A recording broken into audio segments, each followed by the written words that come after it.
ਅੱਜ ਅਸੀਂ 10ਵੀਂ ਕਲਾਸ ਦੇ ਚੈਪਟਰ ਸਤ੍ਹਾ ਦਾ ਖੇਤਰਫਲ ਅਤੇ ਆਇਤਨ ਵਿੱਚੋਂ ਪੜ੍ਹਾਂਗੇ।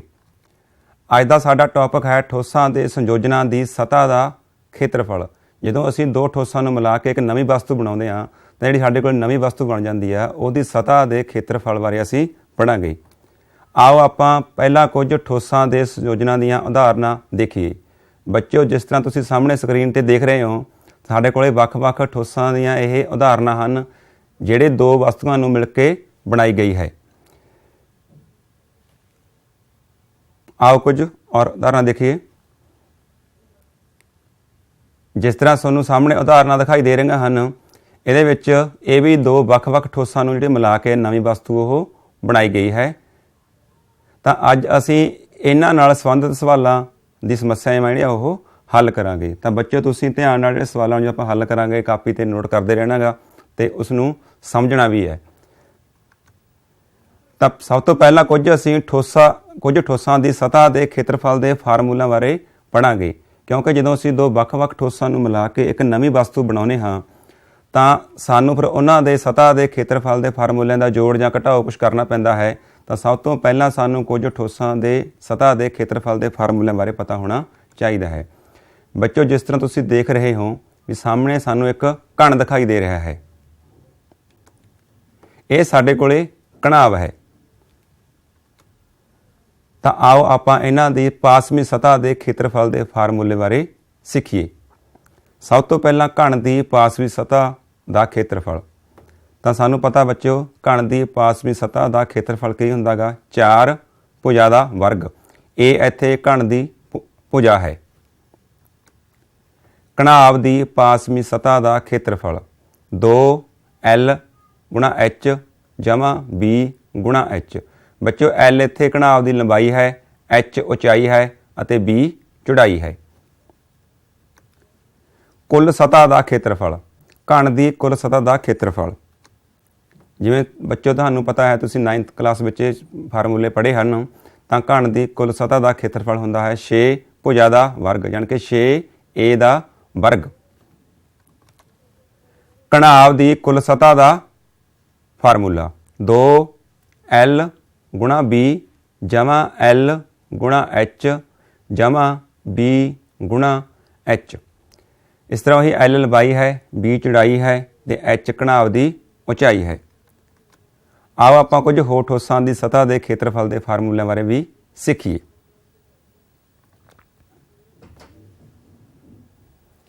ਬੱਚਿਓ, ਤੁਹਾਨੂੰ ਸਾਹਮਣੇ 4 ਵਸਤੂਆਂ ਦਿਖਾਈਆਂ ਦੇ ਰਹੀਆਂ ਹਨ। ਪਹਿਲੀ ਸਿਲੰਡਰ ਹੈ, ਜਿਸ ਨੂੰ ਅਸੀਂ ਬੇਲਣ ਵੀ ਕਹਿੰਦੇ ਹਾਂ। ਦੂਸਰੀ ਸ਼ੰਕੂ ਹੈ, ਤੀਸਰੀ ਗੋਲਾ ਹੈ ਅਤੇ 4 ਨੰਬਰ 'ਤੇ ਸਾਡੇ ਕੋਲੇ ਅਰਧ ਗੋਲਾ ਹੈ। ਤਾਂ ਸਭ ਤੋਂ ਪਹਿਲਾਂ ਆਪਾਂ ਇਹਨਾਂ ਦੇ ਸਤ੍ਹਾ ਦੇ ਖੇਤਰਫਲ ਦੇ ਫਾਰਮੂਲਿਆਂ ਬਾਰੇ ਸਿੱਖਦੇ ਹਾਂ। ਪਾਸਵੀਂ ਸਤ੍ਹਾ ਦਾ ਖੇਤਰਫਲ 2πRH। ਇਹ ਸਿਲੰਡਰ ਦੀ ਪਾਸਵੀਂ ਸਤ੍ਹਾ ਦਾ ਖੇਤਰਫਲ ਦਾ ਸੂਤਰ ਹੈ। R ਬੱਚੋ ਸਿਲੰਡਰ ਦੇ ਆਧਾਰ ਦਾ ਅਰਧ ਵਿਆਸ ਹੈ, H ਸਿਲੰਡਰ ਦੀ ਉਚਾਈ ਹੈ। πRL ਸ਼ੰਕੂ ਦੀ ਪਾਸਵੀਂ ਸਤ੍ਹਾ ਦਾ ਖੇਤਰਫਲ। R ਉਸ ਤਰ੍ਹਾਂ ਸ਼ੰਕੂ ਦੇ ਆਧਾਰ ਦਾ ਅਰਧ ਵਿਆਸ ਹੈ ਅਤੇ L ਸ਼ੰਕੂ ਦੀ ਤਿਰਛੀ ਉਚਾਈ ਹੈ। ਬੱਚੇ, ਤੁਸੀਂ ਇਹਨੂੰ ਕਾਪੀ 'ਤੇ ਜ਼ਰੂਰ ਫਾਰਮੂਲੇ ਨੋਟ ਕਰੋ, ਕਿਉਂਕਿ ਜਦੋਂ ਅਸੀਂ ਇਹ ਸਵਾਲ ਹੱਲ ਕਰਾਂਗੇ ਤਾਂ ਸਾਨੂੰ ਇਹਨਾਂ ਫਾਰਮੂਲਿਆਂ ਦੀ ਜ਼ਰੂਰਤ ਹੀ ਸਾਨੂੰ ਪੈਣੀ ਹੈ। ਗੋਲਾ।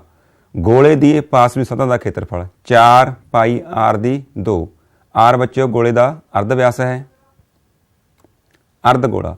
ਅਰਧ ਗੋਲੇ ਦੀ ਪਾਸਵੀਂ ਸਤ੍ਹਾ ਦਾ ਸੂਤਰ 2πR ਦੀ 2। ਹੁਣ ਬੱਚਿਓ, ਆਪਾਂ ਇਹਨਾਂ ਦੀ ਕੁੱਲ ਸਤ੍ਹਾ ਦੇ ਖੇਤਰਫਲ ਦੇ ਫਾਰਮੂਲੇ ਸਿੱਖਦੇ ਹਾਂ। ਸਭ ਤੋਂ ਪਹਿਲਾਂ ਸਿਲੰਡਰ। ਸਿਲੰਡਰ ਦੀ ਕੁੱਲ ਸਤ੍ਹਾ ਦਾ ਖੇਤਰਫਲ ਹੁੰਦਾ ਹੈ 2πRH ਪਲੱਸ R। ਸ਼ੰਕੂ ਦੀ ਕੁੱਲ ਸਤ੍ਹਾ ਦਾ ਖੇਤਰਫਲ πRL ਪਲੱਸ R। ਨੋਟ ਕਰ ਲਓ ਬੱਚਿਓ।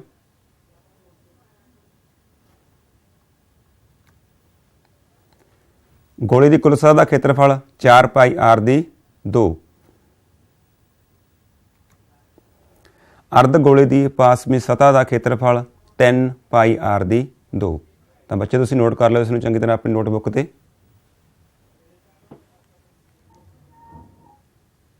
ਤਾਂ ਬੱਚੇ ਤੁਸੀਂ ਨੋਟ ਕਰ ਲਿਆ। ਹੁਣ ਬੱਚਿਓ ਆਪਾਂ ਕੁਝ ਸਵਾਲਾਂ ਬਾਰੇ ਹੱਲ ਕਰਦੇ ਹਾਂ।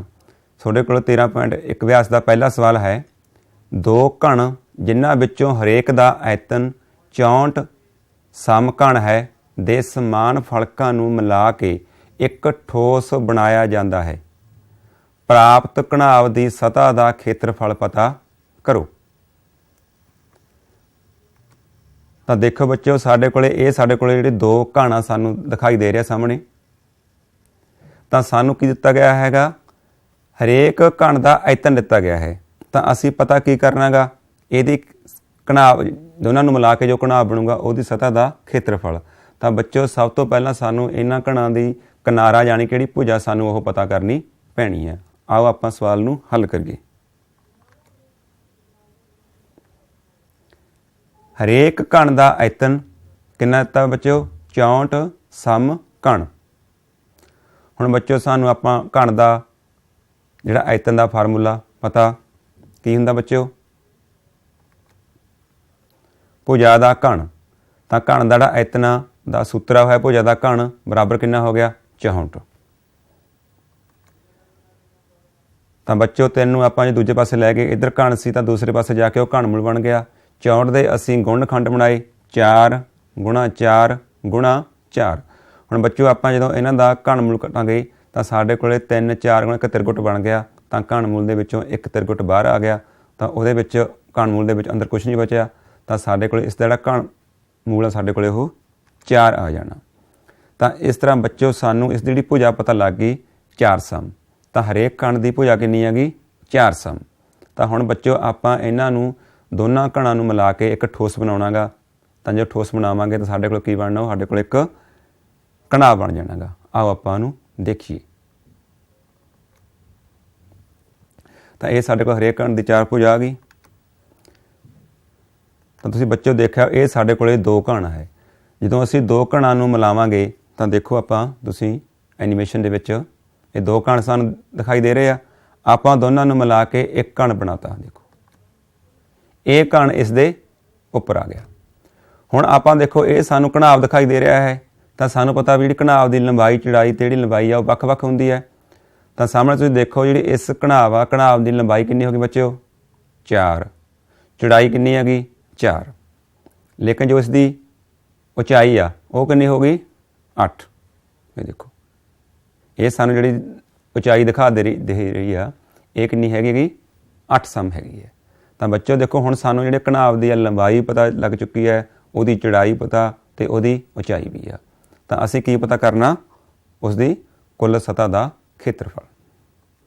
ਤਾਂ ਆਓ ਬੱਚੋ ਆਪਾਂ ਹੁਣ ਇਸ ਕਾਪੀ 'ਤੇ ਲਿਖੋ ਤੁਸੀਂ। ਤਾਂ ਸਾਨੂੰ ਪਤਾ ਲੱਗ ਗਿਆ ਦੋਨਾਂ ਘਣਾਂ ਨੂੰ ਇੱਕ ਦੂਜੇ ਨਾਲ ਜੋੜਨ 'ਤੇ ਇੱਕ ਘਣਾਵ ਬਣਦਾ ਹੈ ਜਿਸ ਦੀ ਲੰਬਾਈ ਚੌੜਾਈ ਹੇਠ ਦਿੱਤੇ ਅਨੁਸਾਰ ਹੈ। ਲੰਬਾਈ ਨੂੰ ਅਸੀਂ ਬੱਚਿਓ L ਨਾਲ ਲਿਖਾਂਗੇ। ਤਾਂ ਲੰਬਾਈ ਕਿੰਨੀ ਬਣੀ ਬੱਚਿਓ, 4 ਸਮ। ਨੋਟ ਕਰੋ ਤੁਸੀਂ ਕਾਪੀ 'ਤੇ ਇਸ ਨੂੰ, 4 ਸਮ। ਚੌੜਾਈ ਬੱਚਿਓ B ਨਾਲ ਲਿਖਿਆ, ਕਿੰਨੀ ਹੋ ਗਈ, 4 ਸਮ। ਉਚਾਈ ਨੂੰ ਅਸੀਂ H ਨਾਲ ਲਿਖਾਂਗੇ, ਕਿੰਨੀ ਹੋ ਗਈ, 8 ਸਮ। ਤਾਂ ਸਾਡੇ ਕੋਲ ਘਣਾਵ ਦੀ ਲੰਬਾਈ ਚੌੜਾਈ ਅਤੇ ਉਚਾਈ ਸਾਨੂੰ ਪਤਾ ਲੱਗ ਚੁੱਕੀ ਹੈ। ਤਾਂ ਹੁਣ ਅਸੀਂ ਬੱਚਿਓ ਕੀ ਪਤਾ ਕਰਨਾ ਗਾ, ਘਣਾਵ ਦੀ ਕੁੱਲ ਸਤ੍ਹਾ ਦਾ ਖੇਤਰਫਲ। ਤਾਂ ਬੱਚਿਓ ਹੁਣੇ ਆਪਾਂ ਘਣਾਵ ਦੀ ਕੁੱਲ ਸਤ੍ਹਾ ਦੇ ਖੇਤਰਫਲ ਦਾ ਸੂਤਰ ਲਿਖਿਆ ਸੀਗਾ। ਤੁਸੀਂ ਇਹਨੂੰ ਕਾਪੀ 'ਤੇ ਲਿਖੋ। ਲਿਖ ਰਹੇ ਹੋ ਨਾ? ਹਾਂ, ਤਾਂ ਤੁਸੀਂ ਸਹੀ ਲਿਖ ਰਹੇ ਹੋ ਬੱਚਿਓ। ਤਾਂ ਘਣਾਵ ਦੀ ਕੁੱਲ ਸਤ੍ਹਾ ਦਾ ਖੇਤਰਫਲ ਕੀ ਹੁੰਦਾ ਹੈ, 2L ਗੁਣਾ B ਜਮਾ L ਗੁਣਾ H ਜਮਾ B ਗੁਣਾ H। L ਲੰਬਾਈ ਹੈ, B ਚੌੜਾਈ ਹੈ ਅਤੇ H ਉਚਾਈ ਹੈ। ਤਾਂ ਬੱਚਿਓ ਅਸੀਂ ਸੂਤਰ ਲਿਖ ਲਿਆ। ਹੁਣ ਅਸੀਂ ਇਸ ਸੂਤਰ ਵਿੱਚ ਇਹਨਾਂ ਦੇ ਮੁੱਲ ਭਰਾਂਗੇ। ਆਓ ਮੁੱਲ ਭਰਦੇ ਹਾਂ ਆਪਾਂ ਇਸ ਵਿੱਚ। 2L ਦਾ ਮੁੱਲ ਭਰਿਆ 4, B ਦਾ ਮੁੱਲ ਭਰਿਆ 4, ਫਿਰ L ਦਾ ਮੁੱਲ ਭਰਿਆ 4, H ਦਾ ਮੁੱਲ ਭਰਿਆ 8 ਜਮਾ B ਦਾ ਮੁੱਲ ਭਰਿਆ 4, ਫਿਰ ਅਸੀਂ H ਦਾ ਮੁੱਲ ਭਰਿਆ 8। ਆਓ ਬੱਚੇ ਤੁਸੀਂ ਹੁਣ ਇਸ ਨੂੰ ਹੱਲ ਕਰਦੇ ਹਾਂ ਆਪਾਂ ਇਸ ਨੂੰ। ਤਾਂ ਪਹਿਲਾਂ ਆਪਾਂ ਗੁਣਾ ਕਰਾਂਗੇ। 4 ਨੂੰ 4 ਨਾਲ ਗੁਣਾ ਕਰਾਂਗੇ ਕਿੰਨਾ ਹੋ ਜਾਣਾ ਗਾ 16, 4 ਨੂੰ 8 ਨਾਲ ਕਰਾਂਗੇ 32, ਫਿਰ ਆਪਾਂ 4 ਨੂੰ 8 ਨਾਲ ਗੁਣਾ ਕਰਾਂਗੇ ਕਿੰਨਾ ਹੋ ਬੱਚਿਓ 32। ਤਾਂ ਆਪਾਂ ਪਹਿਲਾਂ ਇਹਨਾਂ ਦੀ ਗੁਣਾ ਕਰਕੇ ਬ੍ਰੈਕਟ ਵਿੱਚ ਲਿਖਦੇ ਹਾਂ 2, ਇਹ ਸਾਡੇ ਕੋਲ ਗੁਣਾ ਆ ਚੁੱਕੀ ਹੈ 4 ਗੁਣਾ 4 16, 4 ਗੁਣਾ 8 32, ਫਿਰ 4 ਗੁਣਾ 8 32। ਹੁਣ ਬੱਚੋ ਇਸ ਦਾ ਜੋੜ ਕਰੋ 32 ਤੇ 32 64, 64 ਦੇ ਵਿੱਚ 16 ਜੋੜੇ 80, ਤਾਂ ਕਿੰਨੇ ਬਣੇ ਸਾਡੇ ਕੋਲੇ 2 ਬ੍ਰੈਕਟ ਵਿੱਚ 80। ਹੁਣ ਬੱਚੋ ਆਪਾਂ ਇਹਨਾਂ ਦੋਨਾਂ ਨੂੰ ਕੀ ਆਪਾਂ ਗੁਣਾ ਕਰ ਲਵਾਂਗੇ 80 ਨੂੰ 2 ਨਾਲ ਗੁਣਾ ਕੀਤਾ ਕਿੰਨਾ ਹੁੰਦਾ ਬੱਚਿਓ ਵੈਰੀ ਗੁੱਡ 160। 160 ਸਮ ਵਰਗ ਆ ਗਿਆ ਕਿਉਂਕਿ ਬੱਚੇ ਜੋ ਸਾਡਾ ਖੇਤਰਫਲ ਹੁੰਦਾ ਹੈ ਉਹ ਸਾਡੇ ਕੋਲੇ ਸੈਂਟੀਮੀਟਰ ਵਰਗ ਹੁੰਦਾ ਹੈ। ਅਸੀਂ ਸਵਾਲ ਕਈ ਵਾਰੀ ਹੱਲ ਕਰ ਲੈਂਦੇ ਹਾਂ ਲੇਕਿਨ ਅਸੀਂ ਜੋ ਉਸਦੀ ਇਕਾਈ ਹੈ ਉਹ ਅਸੀਂ ਨਹੀਂ ਲਿਖਦੇ, ਤਾਂ ਅਸੀਂ ਖੇਤਰਫਲ ਆ ਜਾਂ ਆਇਤਨਾ ਕੁਛ ਵੀ ਆ ਤਾਂ ਸਾਨੂੰ ਉਹਦੀ ਇਕਾਈ ਲਿਖਣੀ ਜ਼ਰੂਰੀ ਹੈ। ਤਾਂ ਬੱਚੇ ਸਵਾਲ ਸਮਝ ਆ ਗਿਆ ਤੁਹਾਨੂੰ ਸਾਰਿਆਂ ਨੂੰ? ਠੀਕ ਹੈ ਵੀ। ਤਾਂ ਆਓ ਆਪਾਂ ਹੁਣ ਇੱਕ ਹੋਰ ਸਵਾਲ ਹੱਲ ਕਰਦੇ ਹਾਂ ਇਸੇ ਅਭਿਆਸ ਦੇ ਵਿੱਚੋਂ। ਬੱਚੇ ਸਾਡੇ ਕੋਲ ਇੱਕ ਖਿਡੌਣਾ ਹੈ ਜਿਸ ਦਾ ਅਰਧ ਵਿਆਸ 3.5 ਸੈਂਟੀਮੀਟਰ ਵਾਲੇ ਇੱਕ ਸ਼ੰਕੂ ਦੇ ਆਕਾਰ ਦਾ ਹੈ ਜੋ ਉਸੇ ਅਰਧ ਵਿਆਸ ਵਾਲੇ ਇੱਕ ਅਰਧ ਗੋਲੇ 'ਤੇ ਟਿਕਿਆ ਹੈ। ਇਸ ਖਿਡੌਣੇ ਦੀ ਕੁੱਲ ਉਚਾਈ 15.5 ਸੈਂਟੀਮੀਟਰ ਹੈ। ਇਸ ਖਿਡੌਣੇ ਦੀ ਕੁੱਲ ਸਤ੍ਹਾ ਦਾ ਖੇਤਰਫਲ ਪਤਾ ਕਰੋ। ਤਾਂ ਬੱਚਿਓ ਆਪਾਂ ਪਹਿਲਾਂ ਸਮਝਦੇ ਹਾਂ ਵੀ ਜਦੋਂ ਦੇਖੋ ਇਹਦੇ ਵਿੱਚ ਕੀ ਹੈ ਬੱਚਿਓ ਇੱਕ ਅਰਧ ਗੋਲਾ ਹੈ ਇੱਕ ਸਾਡੇ ਕੋਲੇ ਸ਼ੰਕੂ ਹੈ, ਦੋਨਾਂ ਨੂੰ ਮਿਲਾ ਕੇ ਇੱਕ ਜਿਹੜਾ ਖਿਡੌਣਾ ਉਹ ਬਣਾਇਆ ਗਿਆ ਹੈ। ਸਭ ਤੋਂ ਪਹਿਲਾਂ ਆਪਾਂ ਦੇਖਦੇ ਹਾਂ ਵੀ ਇਸ ਤਰ੍ਹਾਂ ਖਿਡੌਣਾ ਕਿਸ ਤਰ੍ਹਾਂ ਬਣਿਆ ਹੋਇਆ। ਇਹ ਬੱਚਿਓ ਕੀ ਹੈ ਇੱਕ ਸ਼ੰਕੂ, ਇਹ ਬੱਚੇ ਕੀ ਆ ਅਰਧ ਗੋਲਾ।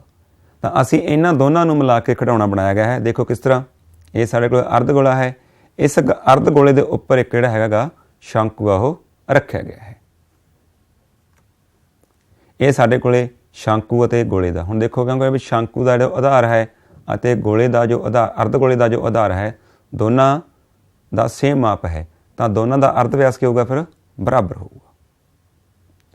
ਤਾਂ ਹੁਣ ਬੱਚਿਓ ਆਪਾਂ ਜਿਹੜੇ ਇਸ ਨੂੰ ਸਵਾਲ ਨੂੰ ਆਪਾਂ ਹੱਲ ਕਰਦੇ ਹਾਂ। ਆਓ ਇਸ ਨੂੰ ਆਪਾਂ ਡਾਇਗ੍ਰਾਮ ਨਾਲ ਹੱਲ ਕਰੀਏ। ਜੋ ਅਸੀਂ ਬੱਚਿਓ ਡਾਇਗ੍ਰਾਮ ਬਣਾਇਆ ਸੀਗਾ ਹੁਣ ਆਪਾਂ ਇਸ ਨੂੰ ਹੱਲ ਸਮਝਣ ਦੀ ਕੋਸ਼ਿਸ਼ ਕਰਦੇ ਹਾਂ ਕਿਉਂਕਿ ਇਸ ਦੀ ਕੁੱਲ ਸਤ੍ਹਾ ਦਾ ਜਿਹੜਾ ਫਾਰਮ ਅਸੀਂ ਪਤਾ ਕਰਨਾ ਹੈ ਤਾਂ ਉਹਦੇ ਵਾਸਤੇ ਸਾਨੂੰ ਸ਼ੰਕੂ ਦੀ ਲੰਬਾਈ, ਗੋਲੇ ਦੀ ਲੰਬਾਈ ਜਾਂ ਉਚਾਈ ਜੋ ਸਾਨੂੰ ਪਤਾ ਪਹਿਲਾਂ ਅਸੀਂ ਕਰਨੀ ਆ ਆਓ ਆਪਾਂ ਉਹਨੂੰ ਪਤਾ ਕਰੀਏ। ਤਾਂ ਸਾਨੂੰ ਬੱਚਿਓ ਜਿਹੜੀ ਖਿਡੌਣੇ ਦੀ ਕੁੱਲ ਉਚਾਈ ਆ ਉਹ ਸਾਨੂੰ 15.5 ਸੈਂਟੀਮੀਟਰ ਦਿੱਤੀ ਹੋਈ ਹੈ। ਜਿਹੜਾ ਅਰਧ ਗੋਲਾ ਹੈ ਉਸ ਦਾ ਅਰਧ ਵਿਆਸ ਕਿੰਨਾ ਹੈ 3.5, ਤਾਂ ਅਰਧ ਗੋਲੇ ਦੀ ਜੋ ਉਚਾਈ ਹੈ ਉਹ ਵੀ 3.5 ਹੋਊਗੀ। ਬੱਚੇ ਸਾਨੂੰ ਦਿਖਾਈ ਦੇ ਰਹੀ ਹੈ। ਇਹ ਸਾਡੇ ਕੋਲ ਅਰਧ ਗੋਲੇ ਦੀ ਉਚਾਈ ਹੈ ਸਾਡੇ ਕੋਲੇ, ਇਹ ਅਰਧ ਗੋਲੇ ਦਾ ਸਾਡੇ ਕੋਲੇ ਅਰਧ ਵਿਆਸ ਹੈ। ਇਹ ਦੋਨੇ ਕੀ ਸਾਡੇ ਕੋਲੇ ਬਰਾਬਰ ਹੋਣਗੇ 3.5 3.5। ਜੋ ਸਾਡੇ ਕੋਲ ਖਿਡੌਣੇ ਦੀ ਕੁੱਲ ਉਚਾਈ ਹੈ ਉਹ 15.5 ਹੈ। ਜਿਹੜੀ ਗੋਲੇ ਦੀ ਉਚਾਈ ਰਹੇਗੀ ਸਾਡੇ ਕੋਲ ਬੱਚੇ ਆਹ ਦੇਖੋ ਇਹ ਸਾਡੇ ਕੋਲ ਗੋਲੇ ਦੀ ਉਚਾਈ ਹੈ ਇਹ ਕਿੰਨੀ ਹੈ 3.5। ਜਦੋਂ ਅਸੀਂ 15.5 ਦੇ ਵਿੱਚੋਂ 3.5 ਨੂੰ ਮਾਈਨਸ ਕੀਤਾ ਤਾਂ ਸਾਡੇ ਕੋਲੇ ਸ਼ੰਕੂ ਦੀ ਜੋ ਉਚਾਈ ਹੈ ਉਹ ਬੱਚੇ ਕਿੰਨੀ ਰਹਿ ਜਾਊਗੀ 15.5 ਚੋਂ 3.5 ਅਸੀਂ ਘਟਾਓ ਕੀਤਾ 12, ਤਾਂ ਸਾਡੇ ਕੋਲੇ ਸ਼ੰਕੂਕਾਰ ਜੋ ਭਾਗ ਹੈ ਉਹਦੀ ਉਚਾਈ 12 ਸੈਂਟੀਮੀਟਰ ਰਹਿ ਗਈ ਹੈ। ਬੱਚੇ ਸਮਝ ਆ ਗਿਆ ਨਾ? ਤਾਂ ਹੁਣ ਆਪਾਂ ਇਸ ਨੂੰ ਸਵਾਲ ਨੂੰ ਆਪਾਂ ਹੱਲ ਕਰਦੇ ਹਾਂ। ਹੁਣ ਅਸੀਂ ਸਵਾਲ ਨੂੰ ਸੌਖੇ ਤਰੀਕੇ ਨਾਲ ਹੱਲ ਕਰ ਸਕਦੇ ਹਾਂ। ਤਾਂ ਬੱਚਿਓ ਸ਼ੰਕੂ ਆਕਾਰ ਭਾਗ ਦਾ ਅਰਧ ਵਿਆਸ ਕਿਹਦੇ ਬਰਾਬਰ ਹੋਊਗਾ ਜੋ ਸਾਡੇ ਕੋਲੇ ਅਰਧ ਗੋਲਾ ਹੈ ਉਹਦੇ। ਤਾਂ ਸ਼ੰਕੂ ਆਕਾਰ ਭਾਗ ਦਾ ਅਰਧ ਵਿਆਸ ਅਰਧ ਗੋਲਾਕਾਰ ਭਾਗ ਦਾ ਅਰਧ ਵਿਆਸ ਇਹ ਦੋਨੇ ਆਪਸ 'ਚ ਬਰਾਬਰ ਹੋਣਗੇ। ਬੱਚਿਓ ਅਸੀਂ ਅਰਧ ਵਿਆਸ ਨੂੰ ਕਿਸ ਅੱਖਰ ਨਾਲ ਲਿਖਦੇ ਇੰਗਲਿਸ਼ ਦੇ ਆਰ ਨਾਲ, ਤਾਂ ਅਸੀਂ ਅਰਧ ਵਿਆਸ ਨੂੰ ਆਰ ਨਾਲ ਲਿਖਿਆ ਤਾਂ ਆਰ ਸਾਡੇ ਕੋਲ ਕਿੰਨਾ ਹੋ ਗਿਆ 3.5 ਸੈਂਟੀਮੀਟਰ। 3.5 ਜਾਣੀ ਕਿ 7/2 ਸੈਂਟੀਮੀਟਰ।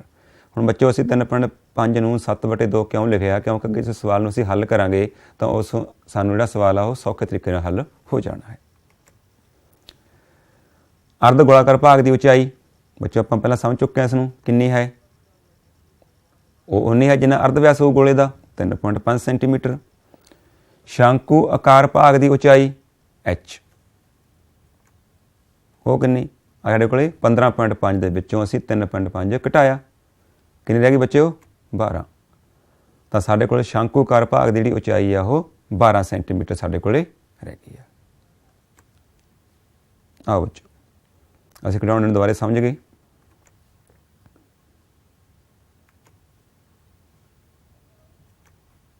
जी बच्चे बच्चों क्योंकि असीं जो घटाउणा है उसकी असीं जिहड़ा कुल सतह का खेत्रफल पता करना है तो सानूं इहदे वास्ते शंकु की कुल सतह शंकु की सतह का खेत्रफल पता होना चाहिए। तो बच्चे सानूं पता भी शंकु की पासवीं सतह के खेत्रफल पता करने लई सानूं जो पासवीं तिरछी उचाई का सानूं पहलां पता होना चाहिए है। तो पहलां असीं इहदी तिरछी उचाई पता करांगे। तो बच्चों शंकुकार भाग की तिरछी उचाई L कितनी होगी।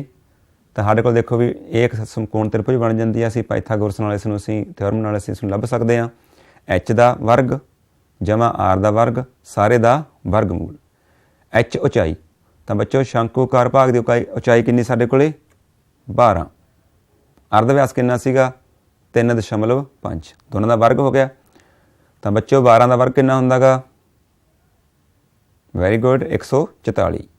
3.5 का करके देखो तुसी।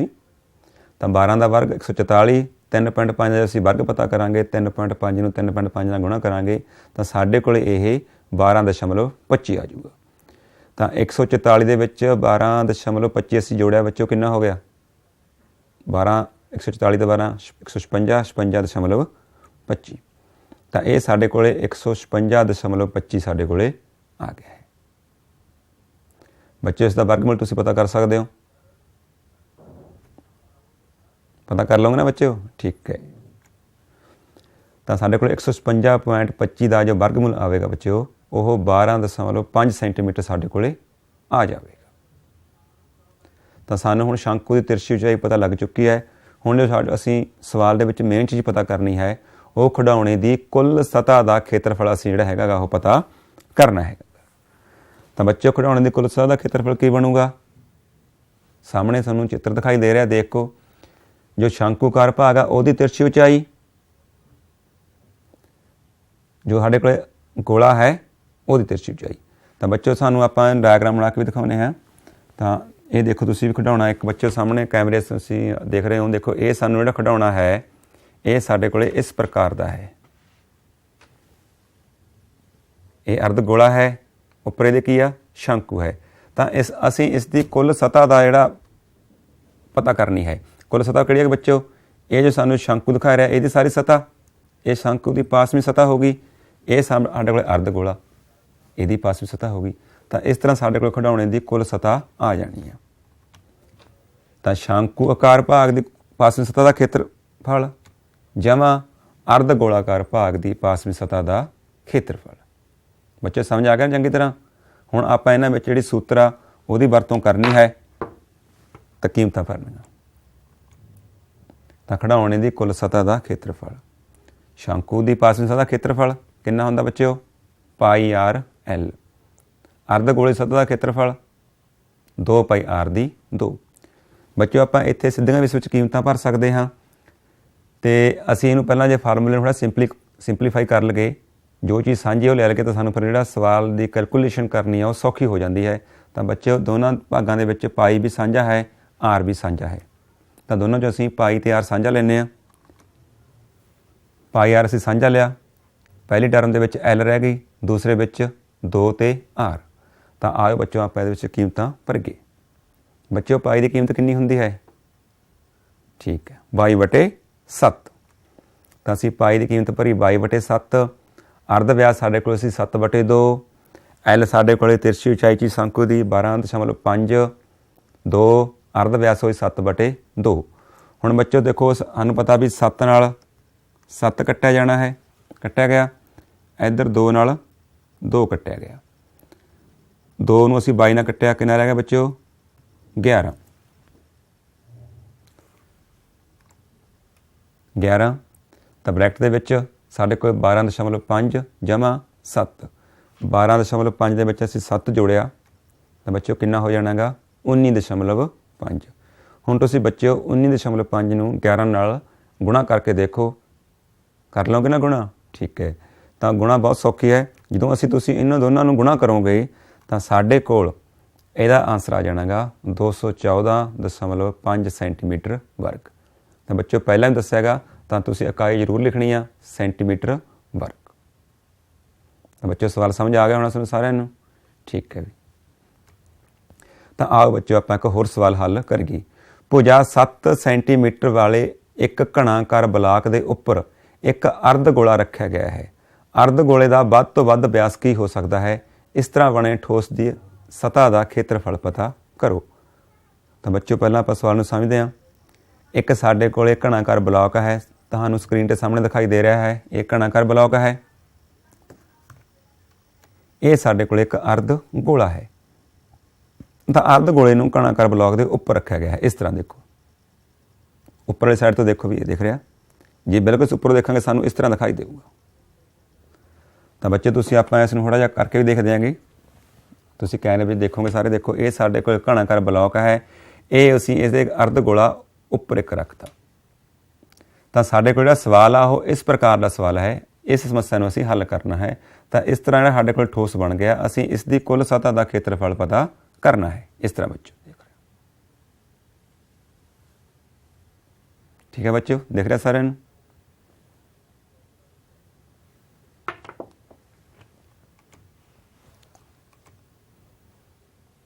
ਅਸੀਂ ਬੱਚਿਓ ਇਸ ਦਾ ਡਾਇਆਗ੍ਰਾਮ ਬਣਾਇਆ ਤਾਂ ਇਹ ਸਾਨੂੰ ਡਾਇਆਗ੍ਰਾਮ ਦਿਖਾਈ ਦੇ ਰਿਹਾ ਹੈ। ਤਾਂ ਬੱਚਿਓ ਸਵਾਲ ਦੇ ਵਿੱਚ ਪਹਿਲਾਂ ਅਸੀਂ ਦੇਖਣਾ ਹੈ ਜਿਹੜਾ ਸਾਡੇ ਕੋਲ ਅਸੀਂ ਅਰਧ ਗੋਲਾ ਰੱਖਿਆ ਉਹਦਾ ਵਿਆਸ ਕਿੰਨਾ ਬਣਨਾ। ਦੇਖੋ ਜਿਹੜਾ ਅਰਧ ਗੋਲਾ ਬਲਾਕ ਦੇ ਬਿਲਕੁਲ ਇਸ ਦੇ ਕਿਨਾਰਿਆਂ ਨੂੰ ਟੱਚ ਕਰ ਰਿਹਾ। ਤਾਂ ਅਰਧ ਗੋਲੇ ਦਾ ਇੱਕ ਸਿਰਾ ਅਤੇ ਦੂਸਰਾ ਸਿਰਾ ਜਿਹੜੇ ਸਾਡੇ ਕੋਲ ਘਣਾਕਾਰ ਬਲਾਕ ਆ ਦੋਨਾਂ ਨੂੰ ਟੱਚ ਕਰ ਰਿਹਾ। ਤਾਂ ਘਣਾਕਾਰ ਬਲਾਕ ਦਾ ਵਿਆਸ ਬੱਚਿਓ ਓਨਾ ਹੋ ਗਿਆ ਜਿੰਨੀ ਅਰਧ ਗੋਲੇ ਦਾ ਵਿਆਸ ਓਨਾ ਹੋ ਗਿਆ ਜਿੰਨੀ ਘਣਾਕਾਰ ਬਲਾਕ ਦਾ ਕਿਨਾਰਾ ਹੈ। ਕਿੰਨਾ ਹੋ ਗਿਆ? 7 ਸੈਂਟੀਮੀਟਰ। ਤਾਂ ਫਿਰ ਅਰਧ ਗੋਲੇ ਦਾ ਬੱਚਿਓ ਵੱਧ ਤੋਂ ਵੱਧ ਵਿਆਸ ਕਿੰਨਾ ਹੋਊਗਾ? ਘਣਾਕਾਰ ਬਲਾਕ ਦਾ ਕਿਨਾਰਾ ਕਿੰਨਾ ਬੱਚਿਓ ਸਾਡੇ ਕੋਲੇ? 7 ਸੈਂਟੀਮੀਟਰ। ਹੁਣ ਤਾਂ ਬੱਚਿਓ ਅਰਧ ਗੋਲੇ ਦਾ ਅਰਧ ਵਿਆਸ ਕਿੰਨਾ ਹੋ ਗਿਆ? R 7/2 centimetre. ਇਹ ਸਾਡੇ ਕੋਲ ਡਾਇਆਗ੍ਰਾਮ ਹੈ। ਤਾਂ ਅਸੀਂ ਇਸ ਤਰ੍ਹਾਂ ਜਿਹੜਾ ਠੋਸ ਵਰਗ ਬੱਚਿਓ ਬਣ ਗਿਆ, ਅਸੀਂ ਉਹਦੀ ਸਤ੍ਹਾ ਦਾ ਖੇਤਰਫਲ ਪਤਾ ਕਰਨਾ ਹੈ। ਜੋ ਸਾਡੇ ਕੋਲ ਠੋਸ ਬਣ ਗਿਆ ਉਹਦੀ ਸਤ੍ਹਾ ਦਾ ਖੇਤਰਫਲ ਅਸੀਂ ਹੈਗਾ ਉਹ ਪਤਾ ਕਰਨਾ। ਤਾਂ ਦੇਖੋ ਕੀ ਫਾਰਮੂਲਾ ਬੱਚਿਓ ਬਣਨਾ ਇਹਦਾ। ਘਣਾਕਾਰ ਬਲਾਕ ਦੀ ਕੁੱਲ ਸਤ੍ਹਾ ਦਾ ਖੇਤਰਫਲ। ਇਹ ਸਾਡੇ ਕੋਲ ਦੇਖੋ, ਦੇਖ ਰਹੇ ਹੋ ਤੁਸੀਂ ਕੈਮਰੇ ਵਿੱਚ, ਇਹ ਸਾਡੇ ਕੋਲ ਘਣਾਕਾਰ ਬਲਾਕ ਆ। ਅਸੀਂ ਬੱਚਿਓ ਕੀ ਕੀਤਾ, ਇਹਦੀ ਕੁੱਲ ਸਤ੍ਹਾ ਲੈ ਲਈ। ਜਮਾਂ ਅਰਧ ਗੋਲੇ ਦੀ ਪਾਸਵੀਂ ਸਤ੍ਹਾ। ਦੇਖੋ ਇਹ ਸਾਡੇ ਕੋਲ ਅਰਧ ਗੋਲਾ ਆ ਗਿਆ। ਬੱਚੇ ਦੇਖ ਰਿਹਾ ਤੁਹਾਨੂੰ, ਅਰਧ ਗੋਲਾ ਆ ਗਿਆ। ਇਹ ਇਸ ਦੀ ਉੱਪਰ ਪਾਸਵੀਂ ਸਤ੍ਹਾ ਆ ਗਈ, ਕਿਉਂਕਿ ਜਿਹੜੀ ਵਸਤੂ ਸਾਡੇ ਕੋਲ ਇਹ ਆ, ਅਸੀਂ ਸਾਰੇ ਦਾ ਪਤਾ ਕਰਨਾ। ਇਹ ਆ ਗਈ। ਘਟਾਓ ਅਰਧ ਗੋਲੇ ਦੇ ਆਧਾਰ ਦਾ ਖੇਤਰਫਲ। ਦੇਖੋ ਬੱਚਿਓ ਅਸੀਂ ਕਿਉਂ ਘਟਾਇਆ? ਕਿਉਂਕਿ ਸਾਡੇ ਕੋਲ ਵਸਤੂ ਆ ਉਹਦੇ ਵਿੱਚ ਆ 5 ਕਿਨਾਰੇ ਆ, 5 ਸਾਡੇ ਕੋਲ ਫਲਕ ਆ ਜਾਣੇ ਆ। ਇੱਕ ਇਹਦੇ ਵਿੱਚ ਸਾਡੇ ਕੋਲ ਉੱਪਰ ਅਰਧ ਗੋਲੇ ਦੀ ਸਤ੍ਹਾ ਦਾ ਖੇਤਰਫਲ ਆ ਗਿਆ, ਪਾਸਵੀਂ ਸਤ੍ਹਾ ਦਾ। ਬਾਕੀ ਸਾਡੇ ਕੋਲ ਜੇ ਇਹ ਸਾਨੂੰ ਦਿਖ ਰਹੇ ਆ, ਇਹਨਾਂ ਜੋ ਕੋਨਿਆਂ ਵਿੱਚ ਸਾਡੇ ਕੋਲ ਖੇਤਰਫਲ ਬਚੇਗਾ ਇਹਨਾਂ ਦਾ ਖੇਤਰਫਲ। ਤਾਂ ਵਸਤੂ ਦਾ 5 ਫਲਕਾਂ ਦਾ ਖੇਤਰਫਲ, ਅਰਧ ਗੋਲੇ ਦਾ ਉੱਪਰਲਾ ਇਹ ਖੇਤਰਫਲ, ਜੋ ਸਾਡੇ ਕੋਲ ਕਿਨਾਰੇ ਬਚ ਚੁੱਕੇ ਆ, ਕਿਨਾਰਿਆਂ ਦੇ ਵਿੱਚ ਖੇਤਰਫਲ ਬਚਿਆ ਇਹ, ਇਹਨਾਂ ਦਾ ਖੇਤਰਫਲ। ਤਾਂ ਅਸੀਂ ਕਿਹੜਾ ਖੇਤਰਫਲ ਘਟਾਓ ਕੀਤਾ? ਜਿਹੜਾ ਸਾਡੇ ਕੋਲ ਅਰਧ ਗੋਲਾ ਆਇਆ, ਜਿੰਨਾ ਇਹ ਅੱਧੇ ਗੋਲੇ ਨੇ, ਅੱਧੇ ਗੋਲੇ ਦਾ ਦੇਖੋ ਜਿਹੜਾ ਆਧਾਰ ਹੈ ਇਹ ਚੱਕਰਾਕਾਰ ਹੈ। ਇਹਦਾ ਖੇਤਰਫਲ ਕਿੰਨਾ? ਖੇਤਰਫਲ ਸਾਡੇ ਕੋਲ ਇਸ ਦੇ ਥੱਲੇ ਆ ਚੁੱਕਾ ਹੈ। ਜਿੰਨਾ ਖੇਤਰਫਲ ਇਸ ਅਰਧ ਗੋਲੇ ਦੇ ਆਧਾਰ ਥੱਲੇ ਆ ਚੁੱਕਿਆ ਹੈ ਉਹ ਸਾਨੂੰ ਦਿਖਾਈ ਨਹੀਂ ਦੇ ਰਿਹਾ। ਤਾਂ ਅਸੀਂ ਉਸ ਦਾ ਘਟਾਓ ਕਰਤਾ। ਸਾਡੇ ਕੋਲ ਫਿਰ ਵਸਤੂ ਦਾ ਇਹ ਜੋ ਆਸੇ ਪਾਸੇ ਬਚ ਗਿਆ ਖੇਤਰਫਲ, ਉਹ ਖੇਤਰਫਲ ਦਾ ਸਾਡੇ ਕੋਲ ਇਸ ਤਰ੍ਹਾਂ ਸੂਤਰ ਬਣ ਗਿਆ। ਤਾਂ ਹੁਣ ਆਪਾਂ ਇਹਦੇ ਵਿੱਚ ਸੂਤਰ ਦੀ ਮੁੱਲ ਭਰ ਕੇ ਸਵਾਲ ਨੂੰ ਸੌਖਿਆਂ ਹੀ ਬੱਚਿਓ ਹੱਲ ਕਰ ਸਕਦੇ ਹਾਂ। ਤਾਂ ਬੱਚਿਓ ਘਣਾਕਾਰ ਬਲਾਕ ਦੀ ਕੁੱਲ ਸਤ੍ਹਾ ਦਾ ਖੇਤਰਫਲ, ਯਾਨੀ ਘਣ ਦੀ ਕੁੱਲ ਸਤ੍ਹਾ ਦਾ ਖੇਤਰਫਲ 6 ਕਿਨਾਰੇ ਦਾ ਵਰਗ ਜਮ੍ਹਾਂ ਅਰਧ ਗੋਲੇ ਦੀ ਪਾਸਵੀਂ ਸਤ੍ਹਾ ਦਾ ਖੇਤਰਫਲ 2πr/2। ਅਰਧ ਗੋਲੇ ਦੇ ਆਧਾਰ ਦਾ ਖੇਤਰਫਲ ਕਿਉਂਕਿ ਚੱਕਰਕਾਰ ਹੈ -πr/2। ਤਾਂ ਅਸੀਂ ਫਾਰਮੂਲੇ ਨੂੰ ਸਿੰਪਲੀਫਾਈ ਕੀਤਾ, ਉਹਨੂੰ ਸੌਖਾ ਲਿਖਿਆ। 2πr/2 ਦੇ ਵਿੱਚੋਂ ਬੱਚਿਓ ਅਸੀਂ ਜਦੋਂ ਇਹ ਸਾਡੇ ਕੋਲ 2πr/2 ਹੈ, ਇਹਦੇ ਵਿੱਚੋਂ ਅਸੀਂ πr/2 ਨੂੰ ਘਟਾਇਆ ਤਾਂ ਸਾਡੇ ਕੋਲ πr/2 ਸਾਡੇ ਕੋਲ ਰਹਿ ਗਿਆ। ਠੀਕ ਹੈ ਬੱਚਿਓ, ਸਮਝ ਆ ਚੁੱਕਿਆ ਨਾ ਤੁਹਾਨੂੰ? ਹਾਂ। ਤਾਂ ਹੁਣ ਆਪਾਂ ਇਹਦੇ ਵਿੱਚ ਮੁੱਲ ਭਰਾਂਗੇ।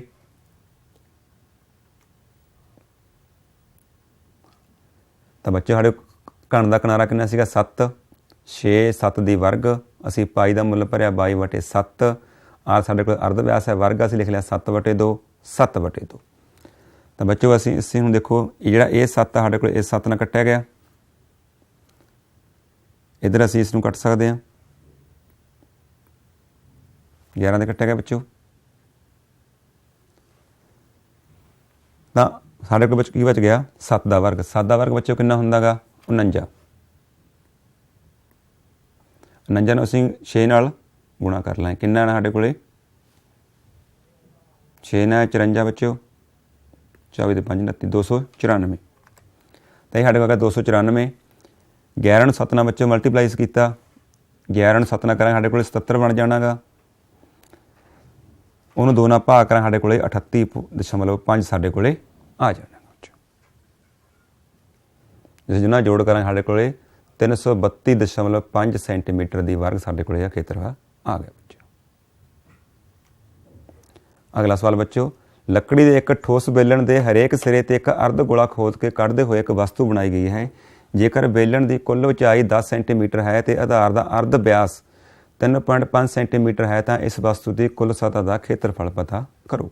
ਬੱਚੋ ਦੇਖੋ ਇਹ ਸਾਡੇ ਕੋਲੇ ਬੇਲਣ ਹੈ, ਅਸੀਂ ਇਸ ਬੇਲਣ ਦੇ ਕਿਨਾਰਿਆਂ ਤੋਂ ਵਿੱਚੋਂ ਖੋਦਤਾ, ਗੋਲਾਕਾਰ ਖੋਦਿਆ ਹੈ। ਦੇਖੋ ਬੱਚੋ ਅਸੀਂ ਇਸ ਕਾਰਨ ਖੋਦਤਾ, ਕਿਨਾਰਿਆਂ ਦੇ ਵਿੱਚੋਂ ਅਸੀਂ ਉਹਨਾਂ ਵਿੱਚੋਂ ਖੋਦਤਾ ਤਾਂ ਸਾਹਮਣੇ ਖੋਖਲਾ ਹੋ ਗਿਆ, ਉੱਪਰੋਂ ਵੀ ਤੋਂ ਥੱਲੋਂ ਵੀ। ਤਾਂ ਸਾਡੇ ਕੋਲ ਵਸਤੂ ਇਸ ਪ੍ਰਕਾਰ ਦੀ ਬਣ ਚੁੱਕੀ ਹੈ। ਦੇਖੋ ਇਸ ਪ੍ਰਕਾਰ ਦੀ ਵਸਤੂ ਹੈ। ਤਾਂ ਬੇਲਣਕਾਰ ਭਾਗ ਦਾ ਅਰਧ ਵਿਆਸ ਤੇ ਬਰਾਬਰ ਕਿਹਦਾ ਬੱਚਿਓ, ਇਹ ਸਾਡੇ ਕੋਲ ਆ ਗਿਆ। ਸਾਡੇ ਕੋਲ ਦੇਖੋ ਬੱਚੇ ਦੁਆਰੇ ਬੇਲਣਕਾਰ ਭਾਗ ਦਾ ਅਰਧ ਵਿਆਸ, ਤੀਰ ਦੇਖ ਰਹੇ ਹੋ, ਕਿਹਦੇ ਬਰਾਬਰ ਹੋ ਗਿਆ ਅਰਧ ਗੋਲੇ ਦੇ ਅਰਧ ਵਿਆਸ ਦੇ। ਤਾਂ ਅਰਧ ਗੋਲਾਕਾਰ ਭਾਗ ਦੇ ਅਰਧ ਵਿਆਸ ਦੇ ਬਰਾਬਰ ਹੋ ਗਿਆ। ਇਸ ਨੂੰ ਅਸੀਂ ਬੱਚਿਓ ਆਰ ਨਾਲ ਲਿਖਿਆ, ਤਾਂ ਆਰ ਸਾਡੇ ਕੋਲ 3.5 ਸੈਂਟੀਮੀਟਰ ਆ ਗਿਆ, 7/2 ਸੈਂਟੀਮੀਟਰ। ਇਹ ਇਸ ਦੀ ਉਚਾਈ ਆ ਗਈ ਬੱਚਿਓ। ਉਚਾਈ ਨੂੰ ਅਸੀਂ ਐਚ ਨਾਲ ਲਿਖਿਆ। ਬੇਲਣਕਾਰ ਭਾਗ ਦੀ ਉਚਾਈ ਬੱਚੇ ਸਾਨੂੰ ਦਿੱਤੀ ਵੀ ਹੈ 10 ਸੈਂਟੀਮੀਟਰ। ਹੁਣ ਅਸੀਂ ਜੋ ਇਹ ਵਸਤੂ ਬਣ ਚੁੱਕੀ ਹੈ ਇਸ ਦੀ ਕੁੱਲ ਸਤ੍ਹਾ ਦਾ ਖੇਤਰਫਲ ਪਤਾ ਕਰਨਾ। ਬੱਚੋ ਇਸ ਦੇ ਜੋ ਉੱਪਰ ਤੇ ਨੀਚੇ ਵਾਲੇ ਭਾਗ ਹੈ ਇਹ ਵਿੱਚੋਂ ਖੋਖਲੇ ਹੋ ਚੁੱਕੇ ਆ ਅਰਧ ਗੋਲਾਕਾਰ। ਤਾਂ ਇਸ ਦੀ ਜੋ ਕੁੱਲ ਸਤ੍ਹਾ ਦਾ ਖੇਤਰਫਲ ਹੈ ਉਹ ਬੇਲਣਕਾਰ ਭਾਗ ਦੀ ਪਾਸਵੀਂ ਸਤ੍ਹਾ ਦਾ ਖੇਤਰਫਲ ਆ ਗਿਆ, ਅਤੇ ਜੋ ਉੱਪਰ ਤੇ ਨੀਚੇ ਵਾਲਾ ਭਾਗ ਆ ਉਹ ਖੋਖਲਾ ਗੋਲਾਕਾਰ ਹੋ ਗਿਆ। ਤੇ ਦੋਨੇ ਅਰਧ ਗੋਲਿਆਂ ਦਾ ਖੇਤਰਫਲ ਜਮਾ 2 ਗੁਣਾ ਅਰਧ ਗੋਲਾਕਾਰ ਭਾਗਾਂ ਦੀ ਪਾਸਵੀਂ ਸਤ੍ਹਾ ਦਾ ਖੇਤਰਫਲ। ਤਾਂ ਬੱਚਿਓ ਇਸ ਨੂੰ ਸੂਤਰ 'ਚ ਭਰਾਂਗੇ ਅਸੀਂ। ਇਹ ਸਾਡੇ ਕੋਲ ਬੇਲਣ ਦੀ ਪਾਸਵੀਂ ਸਤ੍ਹਾ ਆ ਚੁੱਕੀ ਹੈ। ਇਹ 2 ਅਰਧ 2 ਪਾਈ ਆਰ ਐਚ ਜਮਾ 2 ਗੁਣਾ 2 ਪਾਈ ਆਰ ਦੀ 2। ਤਾਂ ਬੱਚਿਓ ਅਸੀਂ ਇਹਨਾਂ ਵਿੱਚੋਂ 2 ਪਾਈ ਆਰ ਨੂੰ ਸਾਂਝਾ ਲਿਆ, ਐਚ ਪਲੱਸ 2 ਆਰ ਰਹਿ ਗਿਆ। ਇਹ 'ਚ ਕੀਮਤਾਂ ਭਰੀਆਂ ਸੀ। 2 ਪਾਈ ਦੀ ਕੀਮਤ 22/7, ਅਰਧ ਵਿਆਸ 7/2, ਐਚ 10, 2 ਗੁਣਾ 7/2। ਤਾਂ ਬੱਚਿਓ ਜਿਹੜਾ 2 ਆ ਇਹ 2 ਨਾਲ ਕੱਟਿਆ ਗਿਆ, 7 ਨਾਲ ਇੱਧਰ 7 ਕੱਟਿਆ ਗਿਆ, ਇੱਧਰ 2 ਨਾਲ 2 ਕੱਟਿਆ ਗਿਆ। ਤਾਂ ਪਹਿਲਾਂ ਸਾਡੇ ਕੋਲ ਰਹਿ ਗਿਆ 22, 10 ਪਲੱਸ 17। ਜਦੋਂ ਅਸੀਂ ਬੱਚਿਓ 22 ਨੂੰ 17 ਨਾਲ ਗੁਣਾ ਕਰਾਂਗੇ ਤਾਂ ਸਾਡੇ ਕੋਲ 374 ਸੈਂਟੀਮੀਟਰ ਵਰਗ ਸਾਡੇ ਕੋਲ ਖੇਤਰਫਲ ਆ ਜਾਊਗਾ। ਬੱਚੇ ਨੋਟ ਕਰ ਲਿਆ ਬੱਚਿਓ, ਠੀਕ। ਦਵਾਈ ਦਾ ਇੱਕ ਕੈਪਸੂਲ ਇੱਕ ਬੇਲਣਕਾਰ ਦਾ ਹੈ ਜਿਸ ਦੇ ਦੋਨਾਂ ਸਿਰਿਆਂ 'ਤੇ ਇੱਕ ਅਰਧ ਗੋਲਾ ਲੱਗਿਆ ਹੋਇਆ ਹੈ। ਜੇਕਰ ਪੂਰੇ ਕੈਪਸੂਲ ਦੀ ਲੰਬਾਈ 14 mm ਹੈ ਅਤੇ ਵਿਆਸ 5 mm ਹੈ ਤਾਂ ਇਸ ਦੀ ਸਤ੍ਹਾ ਦਾ ਖੇਤਰਫਲ ਪਤਾ ਕਰੋ। ਬੱਚੇ ਸਾਡੇ ਕੋਲ ਇੱਕ ਬੇਲਣਕਾਰ ਭਾਗ ਹੈ, ਇਸ ਦੇ ਦੋਨੇ ਪਾਸੇ ਇਸ ਪ੍ਰਕਾਰ ਅਰਧ ਗੋਲਾ ਲੱਗੇ ਆ। ਤਾਂ ਸਾਡੇ ਕੋਲ ਇਸ ਪ੍ਰਕਾਰ ਜਿਹੜਾ ਸਾਡੇ ਕੋਲ ਹੈ ਇੱਕ ਕੈਪਸੂਲ ਬਣ ਗਿਆ। ਬੱਚੇ ਆਪਾਂ ਦੇਖਦੇ ਦੇਖੋ ਕਿਸ ਤਰ੍ਹਾਂ ਦਾ ਵੀ ਇਹ ਸਾਡੇ ਕੋਲ ਬੇਲਣਕਾਰ ਭਾਗ ਆ। ਇਸ ਦੇ ਦੋਨਾਂ ਸਿਰਿਆਂ 'ਤੇ ਕੈਮਰੇ ਵਿੱਚ ਤੁਸੀਂ ਦੇਖੋਗੇ ਦੋਨਾਂ ਸਿਰਿਆਂ 'ਤੇ ਇਸ ਤਰ੍ਹਾਂ ਅਰਧ ਗੋਲੇ ਲੱਗੇ ਹੋਏ ਹੈ। ਤਾਂ ਸਾਨੂੰ ਜਿਹੜਾ ਕੈਪਸੂਲ ਆ ਉਹ ਇਸ ਪ੍ਰਕਾਰ ਦਾ ਹੈ, ਵਿਚਾਲੇ ਬੇਲਣਕਾਰ ਭਾਗ, ਉਹਦੇ ਸਿਰਿਆਂ 'ਤੇ 2 ਅਰਧ ਗੋਲੇ ਲੱਗੇ ਹੋਏ ਆ। ਤਾਂ ਇਸ ਪ੍ਰਕਾਰ ਹੈ।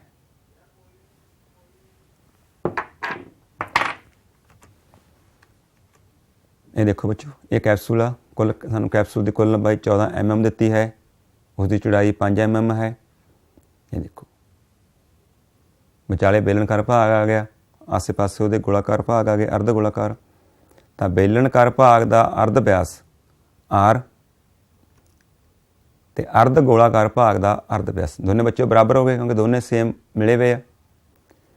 ਤਾਂ ਸਾਨੂੰ ਬੱਚੇ ਜਿਹੜਾ ਵਿਆਸ ਆ ਉਹ ਪੂਰਾ 5 ਦਿੱਤਾ ਹੋਇਆ ਹੈਗਾ, ਤਾਂ ਅਰਧ ਵਿਆਸ ਕਿੰਨਾ ਹੋ ਗਿਆ 5/2 mm। ਬੇਲਣਕਾਰ ਭਾਗ ਦੀ ਲੰਬਾਈ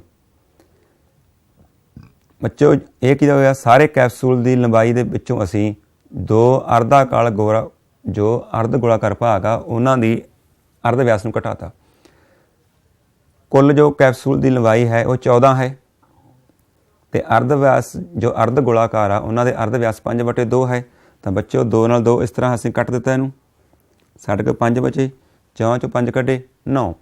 ਤਾਂ ਸਾਡੇ ਕੋਲ ਜਿਹੜੀ 9 mm ਆ ਉਹ ਸਾਡੇ ਕੋਲ ਪੂਰੇ ਕੈਪਸੂਲ ਦੀ ਜਿਹੜੀ ਲੰਬਾਈ ਆ ਉਹ ਸਾਡੇ ਕੋਲ ਬਚ ਚੁੱਕੀ। ਸਮਝ ਆ ਗਿਆ ਬੱਚਿਓ? ਲਿਖੋ ਇਸ ਨੂੰ ਵੀ ਜਿਹੜੀ ਕੈਪਸੂਲ ਦੀ ਕੁੱਲ ਲੰਬਾਈ ਆ ਉਹ 14 mm ਸੀ।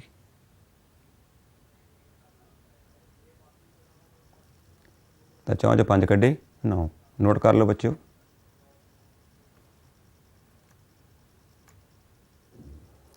ਹੁਣ ਬੱਚੋ ਅਸੀਂ ਕੈਪਸੂਲ ਦੀ ਸਤ੍ਹਾ ਦਾ ਖੇਤਰਫਲ ਪਤਾ ਕਰਨਾ ਹੈ। ਤਾਂ ਬੱਚੋ ਕਿਹਦੇ ਬਰਾਬਰ ਆ ਗਿਆ ਹੈ, ਬੇਲਣਕਾਰ ਭਾਗ ਦੀ ਪਾਸਵੀਂ ਸਤ੍ਹਾ ਦਾ ਖੇਤਰਫਲ ਜਮਾ 2 ਅਰਧ ਗੋਲਾਕਾਰ ਭਾਗ ਦੀ ਪਾਸਵੀਂ ਸਤ੍ਹਾ ਦਾ ਖੇਤਰਫਲ। ਬੱਚੋ ਆਓ ਆਪਾਂ ਇਸ ਨੂੰ ਦੁਬਾਰੇ ਸਮਝ ਕੇ ਦੇਖੋ ਵੀ ਇਹ ਸਾਡੇ ਕੋਲ ਇੱਕ ਕੈਪਸੂਲ ਹੈ, ਇਸ ਦੀ ਅਸੀਂ ਸਤ੍ਹਾ ਦਾ ਖੇਤਰਫਲ। ਤਾਂ ਇਹ ਸਤ੍ਹਾ ਦਾ ਖੇਤਰਫਲ ਦੇਖੋ, ਬੇਲਣਕਾਰ ਭਾਗ ਆ ਗਿਆ, ਇਹਦੇ ਆਸੇ ਪਾਸੇ ਵਾਲਾ, ਇੱਧਰ ਅਰਧ ਗੋਲਾ ਆ ਗਿਆ, ਇਹਦੀ ਸਤ੍ਹਾ ਦਾ ਖੇਤਰਫਲ, ਇੱਧਰ ਸਾਡੇ ਕੋਲ ਅਰਧ ਗੋਲਾ ਆ ਗਿਆ, ਇਹਦੀ ਸਤ੍ਹਾ ਦਾ ਖੇਤਰਫਲ। ਤਾਂ ਬੇਲਣਕਾਰ ਦੀ ਪਾਸਵੀਂ ਸਤ੍ਹਾ ਦਾ ਖੇਤਰਫਲ ਜਮਾ 2 ਅਰਧ ਗੋਲਾਕਾਰ ਭਾਗ ਦੀ ਪਾਸਵੀਂ ਸਤ੍ਹਾ ਦਾ ਖੇਤਰਫਲ। ਤਾਂ ਬੱਚੋ ਅਸੀਂ ਇਹਨੂੰ ਸੂਤਰ 'ਚ ਭਰਾਂਗੇ।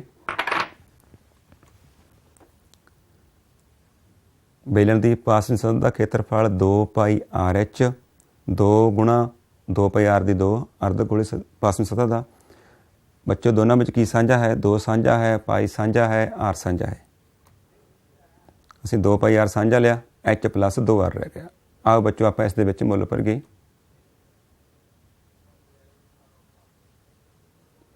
2 ਪਾਈ ਦੀ ਕੀਮਤ 22/7, R ਸਾਡੇ ਕੋਲ 5/2, H ਸਾਡੇ ਕੋਲ 9 ਹੈ ਤੇ R ਸਾਡੇ ਕੋਲ 5/2 ਹੈ।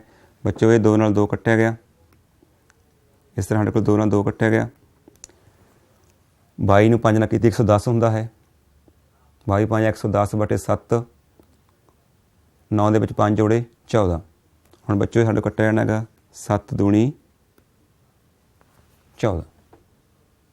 ਤਾਂ ਬੱਚੇ ਜਦੋਂ ਅਸੀਂ 110 ਨੂੰ 2 ਨਾਲ ਗੁਣਾ ਕਰਾਂਗੇ ਤਾਂ ਕਿੰਨਾ ਆ ਜਾਣਾ ਬੱਚਿਓ 220 220 mm ਇਹ ਸਾਡੇ ਕੋਲ। ਤਾਂ ਬੱਚੋ ਉਮੀਦ ਆ ਤੁਹਾਨੂੰ ਜਿਹੜਾ ਅੱਜ ਦਾ ਜਿਹੜਾ ਲੈਕਚਰ ਹੈ ਇਹ ਪੂਰਾ ਸਮਝ ਆ ਚੁੱਕਿਆ ਹੋਣਾਗਾ। ਅਸੀਂ ਅਭਿਆਸ ਦੇ ਵਿੱਚੋਂ 4 ਸਵਾਲ ਹੱਲ ਕਰ ਚੁੱਕੇ ਹਾਂ। ਕੁਝ ਸਵਾਲ ਇਸ ਦੇ ਜੋ ਸਾਡੇ ਕੋਲ ਆ ਉਹ ਬਾਕੀ ਰਹਿ ਗਏ ਆ, ਤਾਂ ਉਹ ਸਵਾਲ ਵੀ ਇਹਨਾਂ ਨਾਲ ਮਿਲਦੇ ਜੁਲਦੇ ਆ।